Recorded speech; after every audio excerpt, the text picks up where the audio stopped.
What's good, YouTube? Welcome back to Sad Boy Slaps. It's Captain Mingo from the Jersey Devils. If you want to join my Metazoo Empire, it's going to be my Instagram page linked down below in the description. I post all of the news updates and everything like that for Metazoo on that page. And also, we'll be posting a couple deck profiles on there also. And without further ado, let's get started in today's video. Today I have something very special for you guys.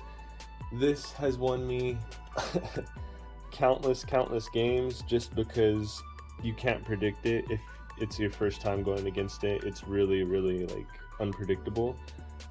This deck I call Rainbow. It's pretty fun. I would say it's a control deck 100%. It does have a learning curve, so if you're just starting out, I would not recommend this deck, but if you have been playing the game for a while and you know when to hold cards in your hand and when to play them and stuff like that, this is a very good deck. So we're going to start off with 1 Fire Aura,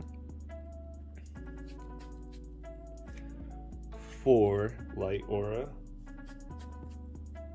4 Cosmic Aura, and 2 Prism Aura. So technically the ratios are 6, 6, 3 because of the 2 prisms. And then we were going to be using these aura effects because the Cosmic blends into both of these types.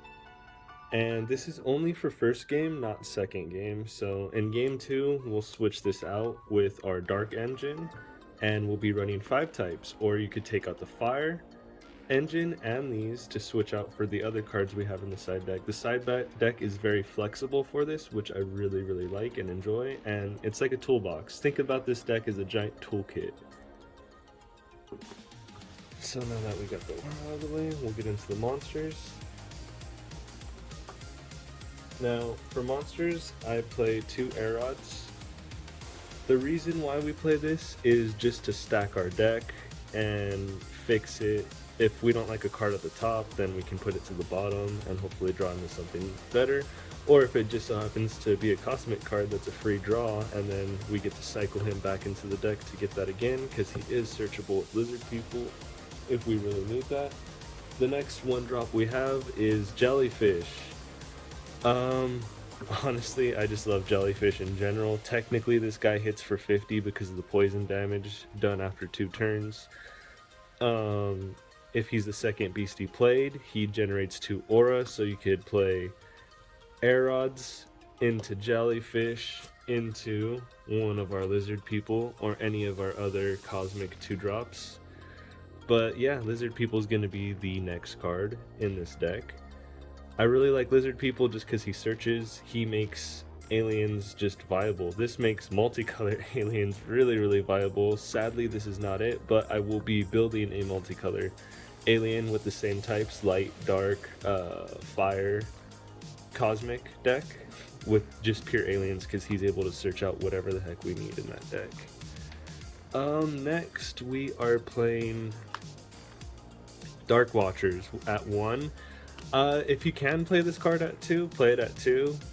By all means, if you want to take this deck and build it in your own way, go ahead and test however way you would like it. But I find that you can get away running him at 1 just because he is searchable with these guys, and we don't really use him for his effects twice, just because if you don't have any aura, then this is kind of dead. Like, let's say you do the 3 cards and then there's no aura in those, and then you just stack it. You're not going to activate it again to restack it, so that's why I run him at 1. Next, the best card in the deck. This is what really brings this deck together. It is Fresno Nightcrawler. If you are making any multicolor deck, I highly recommend throwing at least this guy in there. His contract effect is any non-cosmic card in our hand, we get to shuffle back into the deck and draw the same amount. So since this is multicolored, that comes in a lot. It fixes not only that, but he's a spirit coming in with fleet, and he attacks for 50, so this takes out a lot of stuff, and he is searchable with lizard people, like I said. The only one that's not searchable is this guy, because he is not an alien. Next card, we are able to fit in a Reptoid Ruler in here, but we don't use him for the Tribal Boost effect unless we have a lot of aliens out, then we can, but we mostly use him for his second effect to stun our opponent and stall out. Pick a monster that, like, let's say they have a power-up redded monster, then you can just pick it and either take control of it if you roll a 3 or a 4, or if you don't, then it can't attack next turn, and that saves you from that power-up redded monster. That's it for the cosmic side of things. Now we will go into the light side of things. So for the light side of things, I like to run 6 light elementals. The reason why I like it at 6 and not lower than 6 is so that we see this card as much as possible in the beginning of our... Like, if we have this in our hand with the light aura, we're set. Because then we can play our 1 light aura. This turns into a 1-drop instead of a 2-drop. And after that, we don't really care about only controlling all light, because we will be able to pay that 2-drop for later in the game. We only want that for the beginning. So that's why I run this at a high ratio. Not only that, but if you have 2 or 3 of these guys out, they alone can win you the game. Especially with all of the aliens out, they're going to forget about these guys because they're going to be panicking because you're spamming out all these aliens on the board. And then these guys are just going to slowly build up and destroy. And if you don't know what they do, you can tap them to generate a stained glass token with 20 attack and 20 damage, and it comes in with fleet, so you can attack that turn. Not only that, but if these guys attack the caster directly, you give them a permanent +10/+10 boost. That stacks. It doesn't go away, it stacks. I have gotten my tokens, I've gotten like 5 tokens out and made them 80/80 each, and it's just like, you can't really come back from that unless you have a board wipe, but that's pretty hard to come back from. The next card we're going to play is Weeping Black Angel. I love this card just for its utility. Honestly, this is my favorite light card in general because it does 4 different things. First of all, it's a 1 light and 1 of any other color, so you can splash this into anything with a prism aura, or if you want to run the overgrown city route, you can do that too. It comes in with flying, so it can't be hit by anything unless it has flying, which is pretty good. Its contract effect is your opponent cannot activate powers until the end of their next turn. So let's say you're mirror matching and you're going against a light deck, and they have 5 light elementals out. You bring this bad boy out, they can't create tokens for the next turn, which is pretty good because it stuns them in that way.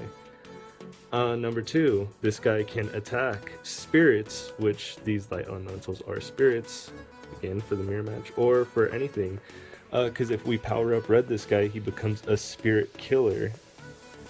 Not only that, but if we run him with Headless Nun, which I'm not running in this deck, that's in my light deck, you can turn a monster, an opponent's beastie dark, and if this guy battles a dark beastie, he destroys it at the end of the battle phase. So you could literally just use him to crash into it, whatever you turn dark, and then it's destroyed. Just like that. So I like it because it has those 4 utilities in it. It's flying, the contract effect, the fact that it can attack spirits, and the destroy effect if it's dark. That's just too good.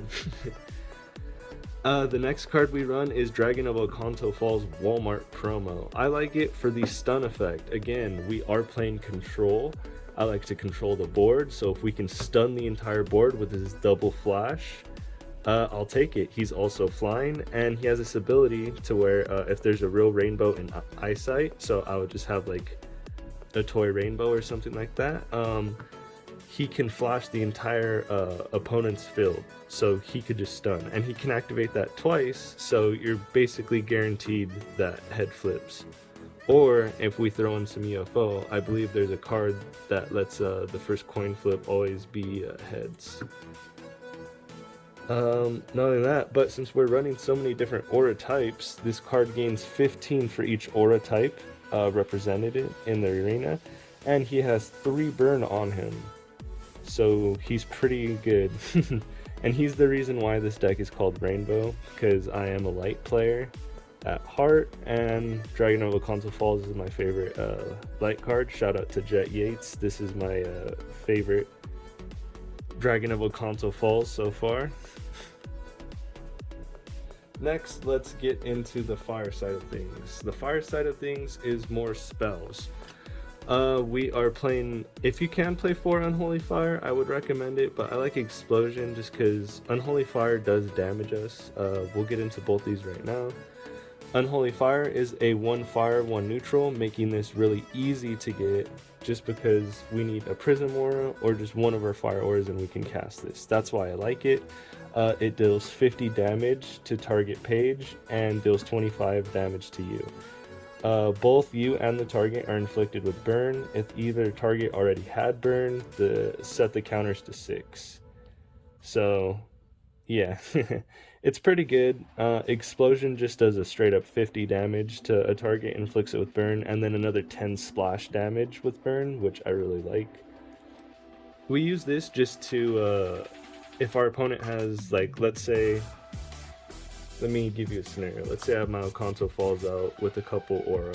Let's say we have 3 different types of aura out. And our opponent has a Quetz, I can deal 50 damage to that Quetz. And Quetz is gonna first strike this guy, but he's gonna survive and be able to take it out. Because we basically just did 50 damage and we only gotta do 40 to Quetz now. So that's the idea behind that. Any of our other monsters too, it's just good in general. Or if there's a spirit that we can't hit or a flying monster that we can't hit at the moment, we could just take it out or do significant damage to it. The next card that we run is 2 Aura Prowess. This helps us grab any aura that we need. This is good, but it is a void spell target, so be very careful. But I feel like not a lot of people are actually main decking void spell, so you should be pretty safe running this for game 1. The next cards we run that are neutral are going to be 2 Bookmarks and 1 Power of Bread. Like I said, I have not messed this with UFO. That one I'm saving to just make a pure alien deck that utilizes these types. And we should get into the side deck now. That's the main deck. I haven't lost really with this deck at all.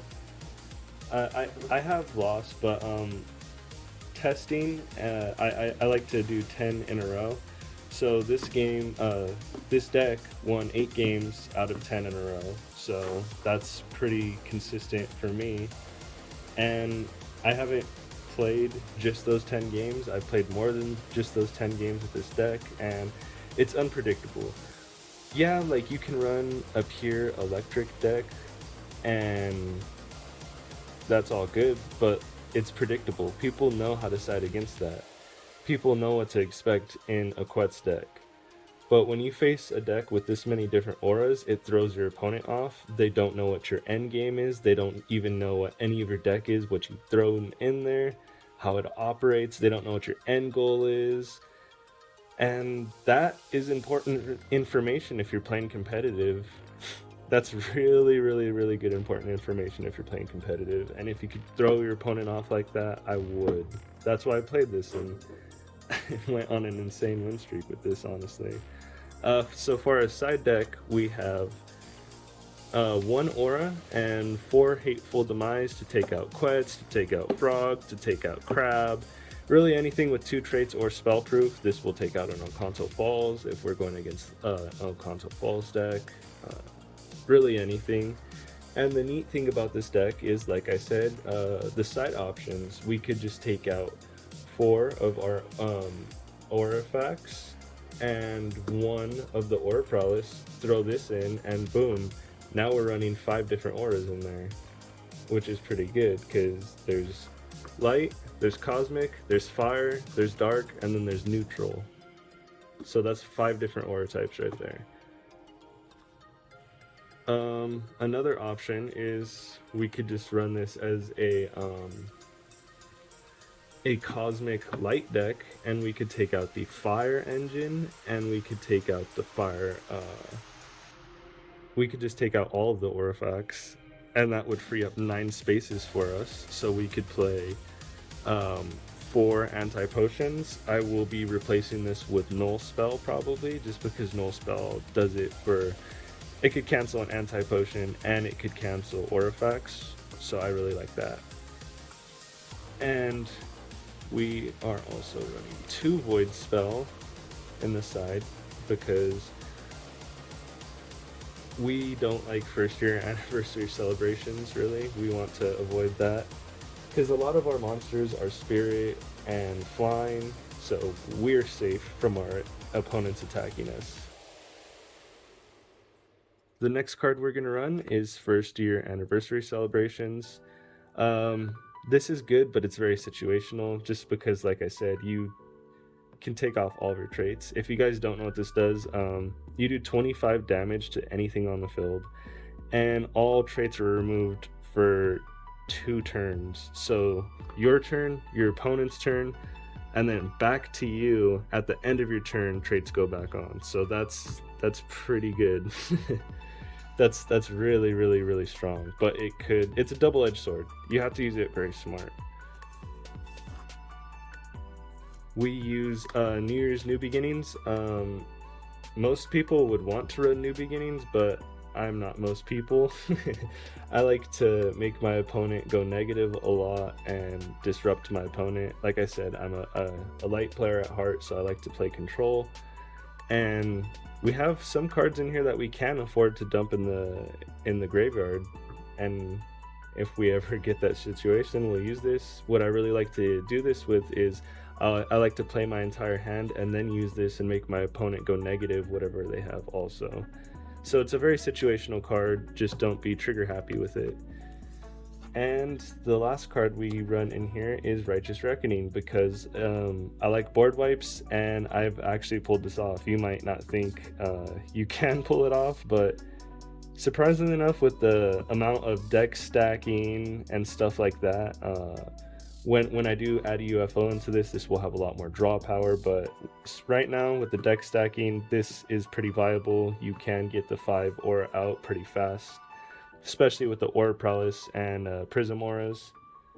So it's a pretty strong deck. This is probably the best thing.